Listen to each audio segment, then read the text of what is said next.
Hello everyone. Episode की शुरुआत में आन इसे बताती है कि मेरे पापा को मेरी इतनी भी चिंता नहीं कि मैं इतने दिनों से गुम थी, मेरी याददाश्त चली गई, वो उन्होंने मुझसे पूछा तक नहीं।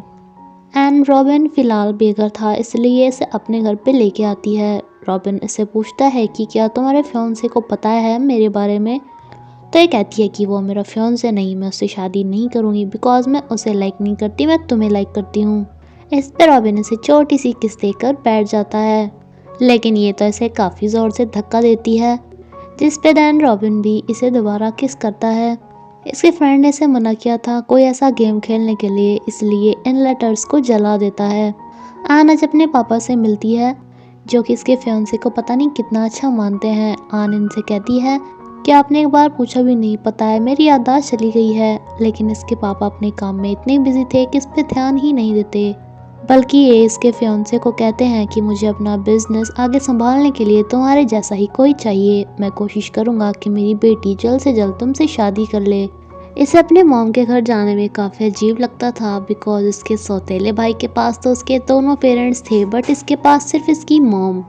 लेकिन इसकी मॉम से समझाती हैं कि भले ही वो तुम्हारे सौतेले पापा हो, बट अपने बेटी की तरह ही तुम्हें प्यार करते हैं।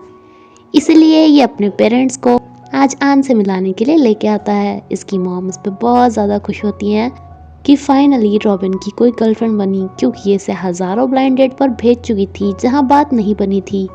लेकिन अगले ही पल आन को इसका ये फियांसे सबके सामने शादी के लिए प्रपोज करना स्टार्ट कर देता है, जिसे आज ये साफ मना कर देती है। ये रीज़न पूछता है तो ये बताती है कि मैं रॉबिन से प्यार करती हूँ, ना कि तुमसे। रॉबिन का नाम सुन के इसे इतना ज़्यादा गुस्सा चढ़ता है, ये अपने बॉस को इस बारे में बताने आता है और हमें पता चलता है कि इसकी बॉस का दूसरा चमचा कुल्लान भी है। ये अपने बॉस को बताता है कि मैं वो बिज़नेस लेना चाहता हूँ, लेकिन उसे तो कोई रॉबिन पसंद है। कुल्लान तो रॉबिन को जानता ही था, तो इसे कहता है कि क्यों ना उस रॉबिन को मार दिया जाए। रॉबिन को ये बोलकर यहाँ पर बुला लिया जाता है कि हमें किसी चीज़ के बारे में इंफॉर्मेशन चाहिए। ये यहाँ पर आते हैं, इसे पता चलता है कि ये बुढ़ा तो वही है फर्स्ट एपिसोड में जिसके साथ रॉबिन एंड हुफैंग ने फाइटिंग की थी। ये इसे ऑफर देता है कि मैं नकली सामान बेचता हूँ, लेकिन अगर तुम मेरे साथ होंगे एंड सभी को बताओगे कि ये असली है तो मेरी कितनी बिक्री हो जाएगी। रॉबिन इसके साथ देने से मना करता है, तो ये रॉबिन को पकड़ लेता है। हुफैंग को थोड़ा फील हो रहा था जैसे कुछ गलत होने वाला है, इसलिए ये सुई को अपना ध्यान रखने के लिए बोलता है। अब आन का फियांसे आता है, जो रॉबिन की पिटाई करना स्टार्ट कर देता है कि वो आन तुम्हें क्यों पसंद करती है। रॉबिन भी अपनी रस्सियां खोल के इसे पीटना स्टार्ट कर देता है, लेकिन ये बेहोश हो जाता है क्योंकि इसे ड्रग दिया गया था। कुछ देर बाद इसे फिर से ड्रग दिया ही जा रहा था कि इन सभी का बॉस यहाँ पर आता है, जो कि एक म्यूज़ियम का मालिक था। ये रॉबिन की फ़ोटो हुफैंग के पास भेजता है कि अगर पुलिस को बताया तो इसे मार दिया जाएगा। ना हुफैंग जब यहाँ पर आता है तो हुफैंग को ऑफ़र किया जाता है कि अगर तुम हमारे लिए हमारी बताई हुई चीज़ों के लोग खोलना स्टार्ट कर दो तो हम एंड तुम कितने अमीर हो सकते हैं, क्योंकि तुम तो पैसों से भरे किसी भी लोगों का लोग खोल सकते हो। अपने फ्रेंड को बचाना चाहते हो तुम ऐसा ही करोगे। लेकिन हुफैंग इसकी अच्छे वाली पिटाई करके अपने फ्रेंड को बचाने आ जाता है। हुफैंग को इसके फ्रेंड के साथ यहीं बंद कर दिया गया था। इसे किसी की पिन की ज़रूरत थी लॉक खोलने के लिए, तो ये बॉक्सेस में से छोटी छोटी पिन निकालना स्टार्ट कर देते हैं उनकी की बनाने के लिए। हुफैंग लॉक खोल देता है एंड देन ये इन सभी के साथ फाइटिंग करते हैं एंड इन्हें जेल में पहुंचा देते हैं। हुफैंग ये सबसे निपटा ही था कि इसे पता चलता है कि इसके ऑनर ने सुई को किडनैप कर लिया है।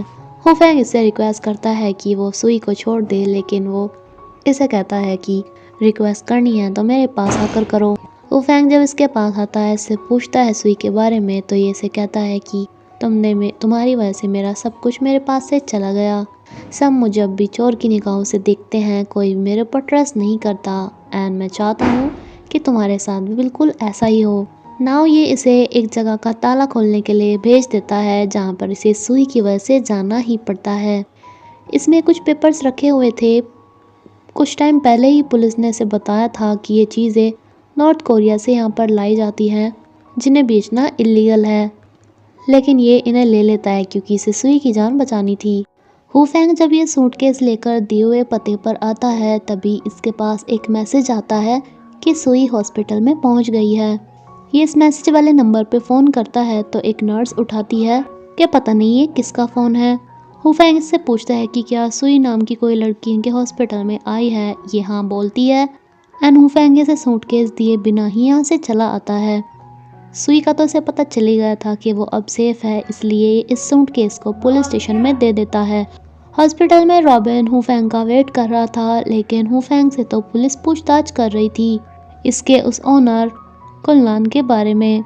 हुफैंग मुश्किल से इनसे रिक्वेस्ट करके हॉस्पिटल में पहुंच पाता है, जहां पर इसे ऐसी हालत में देखकर आन तो काफ़ी ज़्यादा सरप्राइज थी कि इसे क्या हुआ, लेकिन रॉबिन बिल्कुल भी नहीं था। हुफैंग सुई की जिम्मेदारी रॉबिन को देकर यहाँ से वापस पुलिस स्टेशन में चला आता है, जहाँ पर इसे पता चलता है कि इसकी ओनर की डेथ हो गई है। 2-4 दिन बाद जब सुई को होश आता है तो इसे पता चलता है कि इतनी बुरी तरह से इसकी गर्दन रस्सी से बांधी गई थी, जिसकी चोट की वजह से इसकी आवाज़ चली गई है। अब ये बेचारी टाइपिंग कर करके पुलिस को बता रही थी कि इसके साथ क्या कुछ हुआ। ये सभी को दिखाने की कोशिश कर रही थी जैसे इसे कुछ भी नहीं फील हुआ। रॉबिन इसे बताता है कि तुम्हारे वो ओनर का कोई और पार्टनर भी था एंड तुम उससे बच के रहो, वो तुम पे भी हमला कर सकता है। एंड रॉबिन से कहती है कि तुम कहाँ पर रहते हो, कुछ दिनों से तुमने अपना चेकअप वगैरह भी नहीं कराया।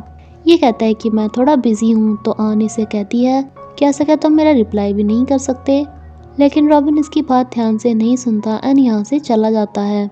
हुफैंग को याद आता है कि रॉबिन को क्या पता कि उसके और पार्टनर्स हैं, यानी कि रॉबिन इसके ओनर से मिला था।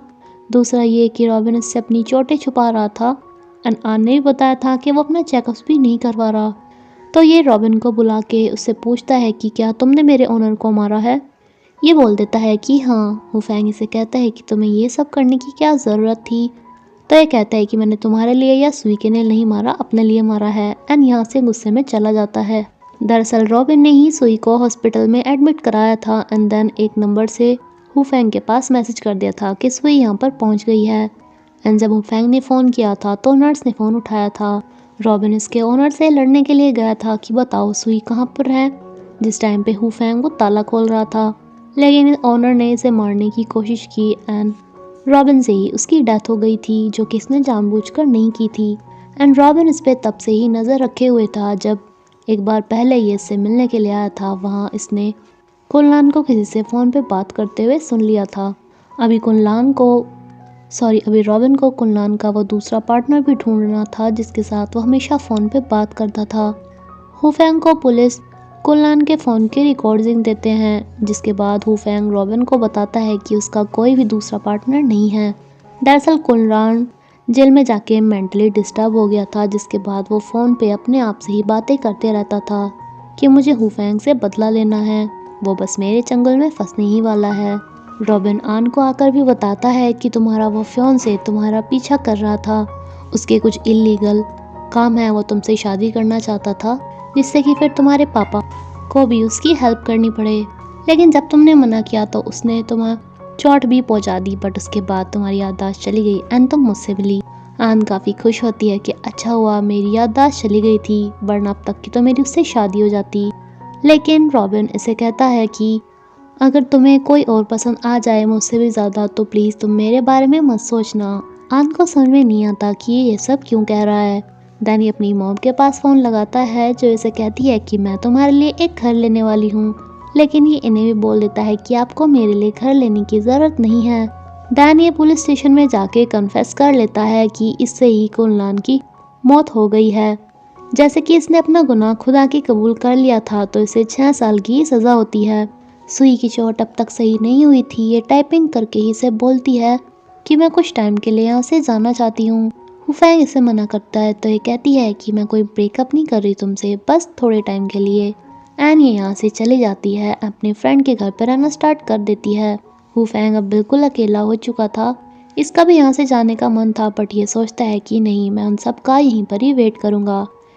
ऐसे ही टाइम बीतता है। एक दिन क्रिसमस आती है एंड ये केक लेके आया ही था कि यहाँ पर सुई वापस आ गई थी, जिसकी गले की चोट सही हो गई थी एंड ये बोलना स्टार्ट करने लगी थी। ऐसे ही 6 साल बीत जाते हैं एंड रॉबिन भी इनके पास वापस आ जाता है। अब ये चारों मिलके यहाँ पे रहते हैं इसी के साथ ही ये सीरीज़ यहीं पर ही ख़त्म होती है फ्रेंड्स। प्लीज़ मुझे कमेंट करके बताना कि आपको ये सीरीज़ कैसी लगी थी। Thank you.